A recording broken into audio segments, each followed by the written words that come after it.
I'm Teisha Bader with the JBS News Update for Friday, January the 15th, 2016. Israeli troops clashed with Palestinian demonstrators today near the border fence with Gaza, and according to Palestinian media, 2 Palestinians were said to have been killed in the incident. According to an IDF spokeswoman, dozens of rioters were throwing stones at the troops and trying to breach the security fence. She said IDF soldiers first fired warning shots in the air to push the rioters back, but they ignored those shots and continued their approach. The spokeswoman said that, quote, forces shot rioters posing a threat of infiltration and the riot is ongoing. Israeli Prime Minister Benjamin Netanyahu weighed in on comments made this week by Swedish Foreign Minister Margot Wallström, who called for an investigation to determine whether Israel conducts extrajudicial executions of Palestinian terrorists. Speaking to foreign correspondents during a reception last night of the government press office, Netanyahu criticized Wallström for singling out Israel, saying her comments were absurd. Israel is not above criticism, but it should be held to the same standard that everyone else is being held to. I think what the Swedish foreign minister said is outrageous. I think it's immoral, it's unjust, and it's just wrong. I mean, people are defending themselves against assailants wielding knives who are about to stab them to death, and they shoot the people?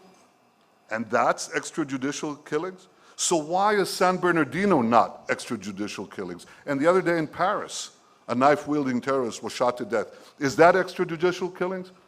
Does the Swedish foreign minister suggest that there be examinations of what happened there in Paris or in the United States?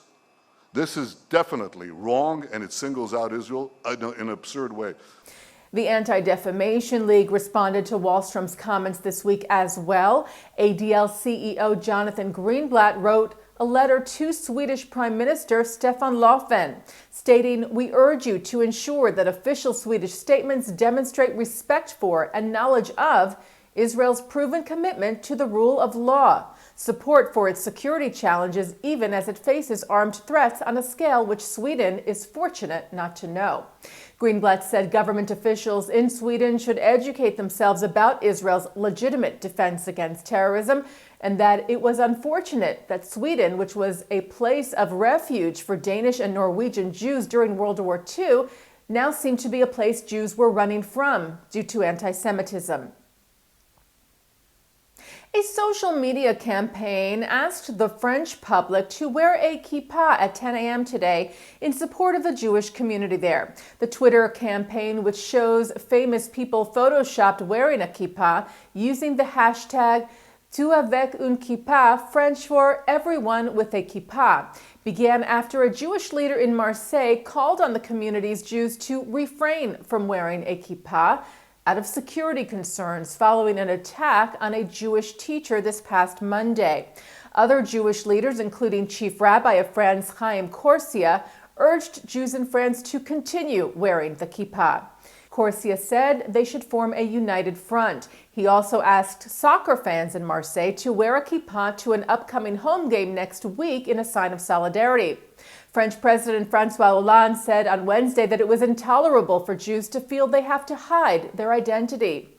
And also on Wednesday, French Jewish lawmaker Meir Habib and his non-Jewish colleague Claude Gosselin were filmed wearing kippahs in the national parliament to show their support for the French Jewish community and their rejection of anti-Semitism. The Simon Wiesenthal Center unveiled its list of top 10 anti-Semitic and anti-Israel incidents for 2015. They held a press conference today in New York with other leaders on the matter.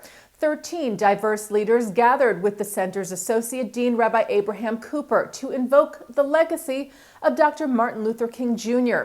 as we approach his birthday next week and call for new efforts in fighting anti-Semitism. Cooper said, "We are confronting an unprecedented and toxic combination of terrorist threats, an online subculture of hate, and theologically and ideologically fueled anti-Semitism. To defeat anti-Semitism," he said, "we need to build new coalitions."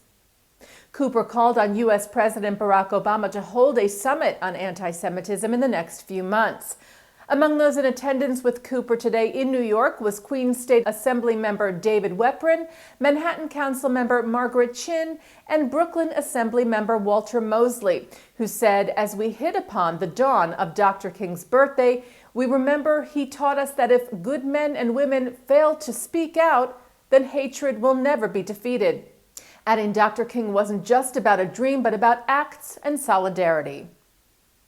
And as we honor Dr. King this Monday, look for special programming here on JBS, including a special L'chaim as Mark Golub sits down with Clarence Jones, Dr. King's attorney and confidant, who talks about the impact of the Jewish community on the civil rights movement, as well as sharing his thoughts about peace between Israel and the Palestinians.